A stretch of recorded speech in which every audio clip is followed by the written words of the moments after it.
So this whole trend that we have right now of employers dropping their full-time employees down to part-time because of ACA, Affordable Care Act, they are going to be surprised in that what used to be a deduction now is taxable because they've taken their employees from full-time to part-time? Well, no, if they're W-2 employees, there's still no GRT associated with that. But if you have to hire an independent contractor of any kind, or a temp service provider, I need a receptionist 5 hours a week, you will be penalized for that. If you're just simply going from a 40-hour work week to a 20-hour work week, that there's no GRT implication to that. As long as it's W-2? Yes. Okay. Instead of 1099? Exactly. Okay. Thanks for clarifying That's that. exactly right. Because the exemption's actually for wages, so anything that's wages for federal purposes ends up on a W-2 isn't going to be subject to the gross receipts tax. Mm-hmm. So sometimes, the question is, do it this way, it's taxed, do it this way, it's not. And that's true in a lot of tax systems, but creating planning opportunities is a bad idea, generally speaking. And creating those distortions, forcing someone, unless you have a reason to create an economic incentive or disincentive to do it this way versus that, if you don't have a good reason, you shouldn't be doing it because you're impeding the marketplace and causing people to behave in ways they wouldn't otherwise behave. And that's not competitive. So short of stopping the pyramiding, adding a point to our sales tax to still keep it in competitive range, but making up for some of the loss of the pyramiding, what would be the third option that could be considered by people that would go behind closed doors and noodle this around until they came up with a potential solution?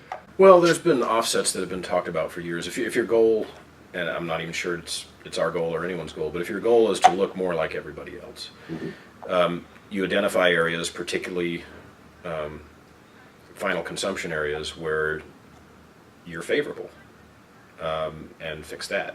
Motor vehicle excise tax, for instance. We have a separate tax for vehicles. A lot of states impose either a separate excise tax or their sales tax on the sale of vehicles. We do the former, but at a much, much lower rate, 3%. That's one of the lowest rates you'll see anywhere.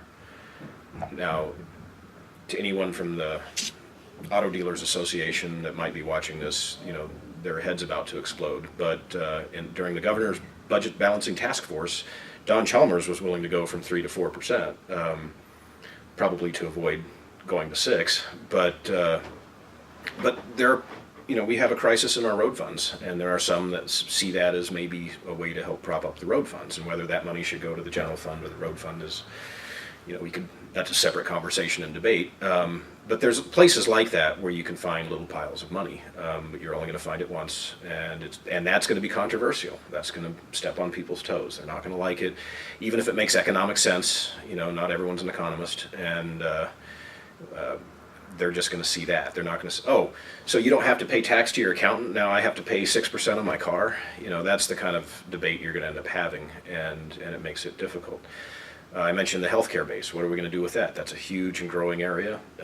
You can squeeze some money out of it, but that can have some negative, both, real world implications as well as political implications. And that would take an enormous amount of fortitude to deal with. When we carved out food, I mentioned that earlier. That's a huge consumption item. Very poorly targeted relief, but it felt really good. So you'll have all the same proponents coming out and fighting that, making it very difficult. I don't know if you were here when the tortilla tax incident came up with Governor Richardson, but I'll share that with you some other time. So that you've and the other $1 million, $1 billion question, I think, is federal activity. Our gross receipts tax, unlike most sales taxes, is legally imposed on the seller. So when you buy something at Walmart in Texas, they're collecting the tax that's levied on you. In New Mexico, they're passing on a tax that's levied on them.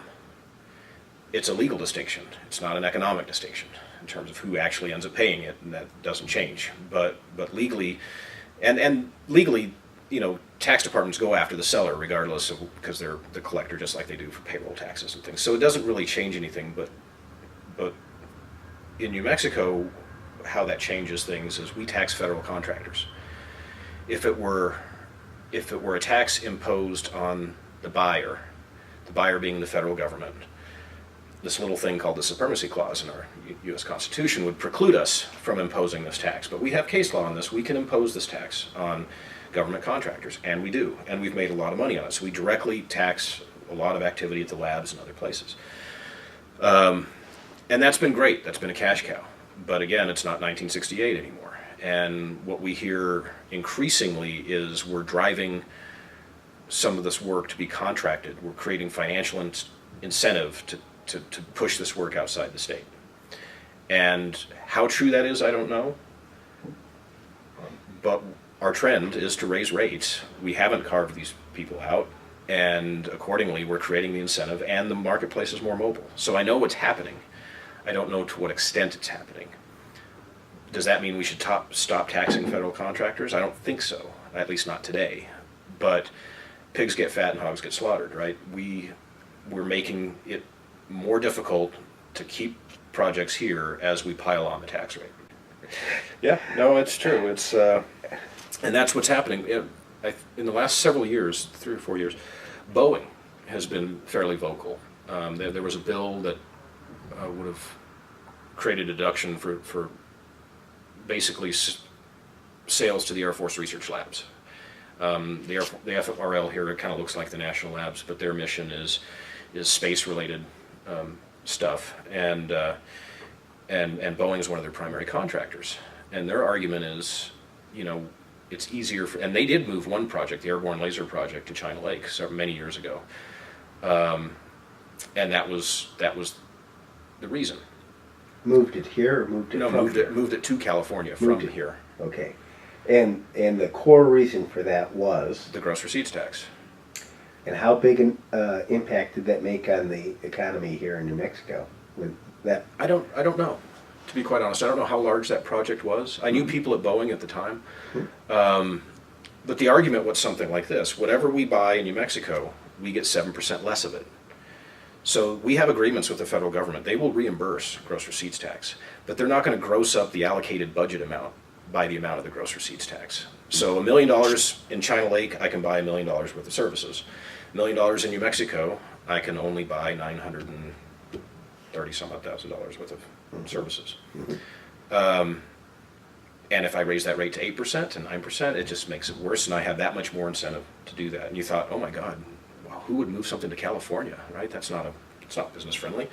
But they have a vanilla sales tax. They don't tax services at all, much less B2B services. And that's what, and I don't even know if government is final consumption. I toy with that in my own head. Or whether it's more like a B2B. But whether we need to treat it differently, treat it the same, we need to figure out how big the problem is and what the best approach is. As a part of any reform that we did, I think that would be a big part of it. But let's say you carve them out. That is going to cost the state so much. Now, I would suggest you can't just carve out AFRL because they're really not any different than the contractors at the rest of our labs and military installations. Same issue. And the contractors are aware of it. I've talked to them for years. 15 years ago, they knew about this and managed it to some extent. But you can't throw the baby out with the bathwater, and Albuquerque gets a lot of money from that. It's not just the state, it's the city and the county, Bernalillo. So you have to consider all those things when you have this conversation, and that's what makes it hard. Not only is it painful, but it's somewhat complex.